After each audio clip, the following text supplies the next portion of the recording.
News, सच जरूरी है। नमस्कार दर्शकों, यह है MNS न्यूज नेटवर्क और आप देख रहे हैं MNS न्यूज टीम। मैं हूं आपके साथ शुभांगी। तो आइए देखते हैं आज की कुछ खास खबरें। एक नजर डालते हैं आज की हेडलाइंस की ओर। विजयादशमी पर पीएम मोदी ने दिलाए 10 संकल्प। खून की आखिरी बूंद तक मराठाओं के लिए लड़ूंगा। सीएम शिंदे को दी जाएगी बधाई। एनसीपी चीफ शरद पवार ने क्यों कही ये बात, आइए देखते हैं खबरें विस्तार से। विजयादशमी पर पीएम मोदी ने दिलाए 10 संकल्प।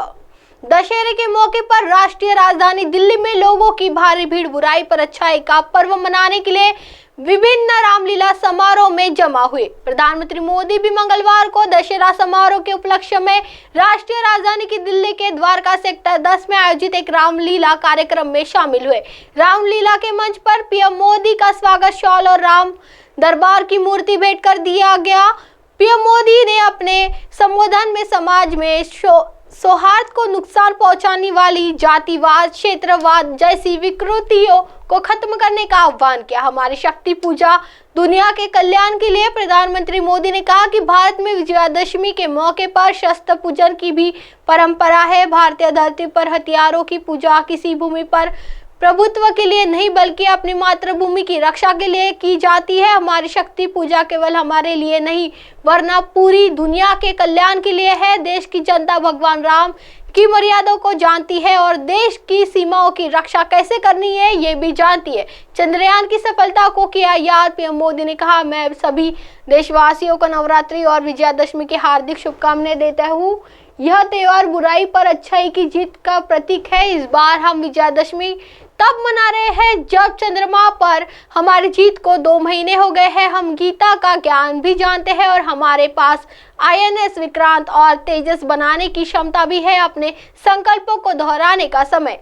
नरेंद्र मोदी ने अपने संबोधन में कहा कि यह पर्व अपने संकल्पों को दोहराने का समय है। विजयादशमी का ये पर्व अन्याय पर न्याय की विजय, अहंकार पर विनम्रता की विजय और आवेश पर धैर्य की विजय का पर्व है। अगली रामनवमी रामलीला मंदिर में पीएम मोदी ने कहा, यह हमारा सौभाग्य है कि हम भव्य राम मंदिर बनाते देख सकते हैं। राम मंदिर में भगवान राम मंदिर के विराजमान होते ही बस कुछ ही समय है, भगवान श्री राम आने ही वाले हैं। अगली रामनवमी अयोध्या में राम लल्ला के मंदिर में भव्यता के साथ मनाई जाएगी। भारत को सतर्क रहने की जरूरत। पीएम मोदी ने कहा, मौजूदा वक्त में भारत को बेहद सतर्क रहने की जरूरत है।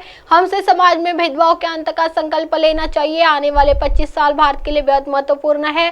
पूरी दुनिया आज भारत की ताकत देख रही है। अब हमें विश्राम नहीं करना है। उन ताकतों का अंत हो जो देश को बांटती है। रिपोर्ट के मुताबिक पीएम मोदी ने कहा, हमें ध्यान रखना है कि आज रावण का दहन केवल पुतले का दहन ना हो, यह दहन हो हर उस बुराई का जिसकी वजह से समाज की आपसी सौहार्द बिगड़ता है। यह दहन उन ताकतों का होना चाहिए जो क्षेत्रवाद और जातिवाद के नाम पर माँ भारती को बांटने की कोशिशें करती है। यह दहन उन विचारों का होना चाहिए जिनमें देश का विकास नहीं स्वार्थ की सिद्धि निहित है। देशवासियों को दिलाया 10 संकल्प। पीएम मोदी ने लोगों से 10 संकल्पों को लेने की अपील की। इन संकल्पों में कम से कम एक गरीब परिवार को उसकी सामाजिक आर्थिक स्थिति सुधारने में मदद करना भी शामिल है। उन्होंने पानी की बचत, डिजिटल लेन देन, स्वच्छता, वोकल फॉर लोकल को बढ़ावा देने का संकल्प लेने की अपील की। उन्होंने कहा कि जब सबका विकास होगा तभी देश विकसित राष्ट्र बनेगा। पीएम मोदी ने गुणवत्तापूर्ण कार्य, घरेलू पर्यटन, प्राकृतिक खेती, मोटे अनाजों के उपभोग और योग पर भी जोर दिया। आइए बढ़ते हैं अगली खबर की ओर। खून की आखिरी बूंद तक मराठाओं के लिए लड़ूंगा। महाराष्ट्र के मुख्यमंत्री एकनाथ शिंदे ने आजाद मैदान में दशहरा सभा को संबोधित किया। इस मौके पर मुख्यमंत्री ने मराठा समुदाय को आरक्षण देने का वादा किया। वे बोले कि मैं भी एक सामान्य मराठा परिवार में से हूँ, मैं उनका दुख दर्द समझता हूँ, मैं भी उनसे वाकिफ हूँ। जस्टिस शिंदे की कमेटी काफी काम कर रही है। हमें सुप्रीम कोर्ट में क्यूरेटिव पिटीशन दायर की है। किसी के साथ अन्याय किए बिना, किसी का आरक्षण हटाए बिना सरकार मराठा समुदाय को स्थायी आरक्षण देगी। यह एकनाथ शिंदे मराठा समुदाय के लिए तब तक लड़ेंगे जब तक उनके शरीर में खून की आखिरी बूंद होंगी। वह किसी और के साथ अन्याय का किए बिना मराठा समाज को न्याय देंगे, क्योंकि समाज के सभी सदस्य हमारे हैं। शिंदे मंच पर अपना भाषण छोड़कर शिवाजी की प्रतिमा के पास गए और एकनाथ शिंदे ने कहा, मैं छत्रपति शिवाजी महाराज की कसम खाता हूँ, मैं वहां जाता हूँ और उनके सामने झुकता हूँ। इसके बाद एकनाथ शिंदे भर मंच पर मौजूदा शिवाजी महाराज की प्रतिमा के पास गए। वहां उन्होंने शिवराय को प्रणाम किया और वापस मंच पर आए। उन्होंने लोगों से अपील करते हुए शिंदे ने कहा कि मैं आपसे अनुरोध करता हूं, चरम कदम न उठाए, आत्महत्या मत करो, अपने परिवार को संकट में न डालो, अपने पीछे के बच्चे के बारे में सोचो। यह सरकार आपकी है। बताइए, जब देवेंद्र फडणवीस मुख्यमंत्री थे तो हमने आरक्षण देने का काम किया था। यह हाई कोर्ट में क्यों टिक गया, यह सुप्रीम कोर्ट में क्यों नहीं टिक पाया, इसके लिए कौन जिम्मेदार है? सीएम ने कहा कि मेरा विनम्र अनुरोध है कि आप एक सरकार बनाएं। सरकार मराठा समुदाय को आरक्षण देने के लिए प्रतिबंध नहीं है। कुछ लोग प्रदेश में जातियों के विद्वेष फैलाकर आशंका फैलाने का काम कर रहे हैं। क्या हमें उन्हें आयात सौंप देंगे? तो ये एकनाथ शिंदे जो कहते हैं वो करते हैं। मुख्यमंत्री का यह पद मेरे लिए गरीबों से ज्यादा महत्वपूर्ण नहीं है। आइए बढ़ते अगली खबर की ओर। सीएम शिंदे को दी जाएगी बधाई, एनसीपी चीफ शरद पवार ने क्यों कही ये बात?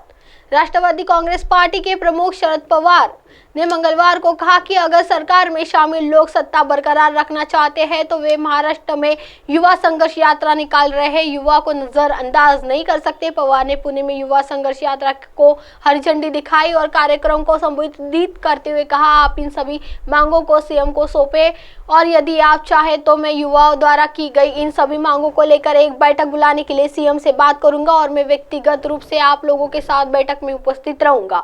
शरद पवार ने आगे कहा, सीएम से इन मांगों पर फैसले की समय सीमा के बारे में पूछा जाएगा और अगर मांगे पूरी हुई तो सीएम को बधाई दी जाएगी, लेकिन अगर मांगे पूरी नहीं हुई तो स्वयं तय करेंगी कि आगे क्या करना है। उधर मार्च का नेतृत्व एनसीपी विधायक और शरद पवार के पोते रोहित पवार कर रहे हैं।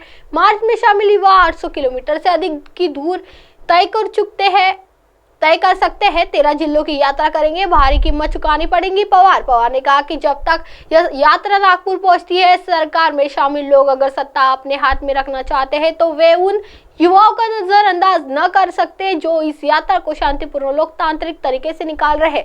पवार ने कहा कि अगर सरकार इस तरह का दृष्टिकोण अपनाती है तो उन्हें भारी कीमत चुकानी पड़ेगी। अब आप हमारे चैनल को आपके मोबाइल पर भी देख सकते हैं। मोबाइल ऐप पर देखने के लिए play store MNS news TS download करें। इंस्टा, ट्विटर, हाइकुक, फेसबुक और कई सोशल मीडिया प्लेटफॉर्म पर हमारा चैनल उपलब्ध है। आप इसे यूट्यूब पर भी देख सकते हैं। आप हमारे चैनल को लाइव भी देख सकते हैं www.mnsnews3.com पर। फिलहाल वक्त हो चला है दर्शकों ब्रेक का। ब्रेक से लौटने के बाद देखिएगा देश और दुनिया की तमाम बड़ी खबरें। बनी रही MNS न्यूज 3 पर। नमस्कार।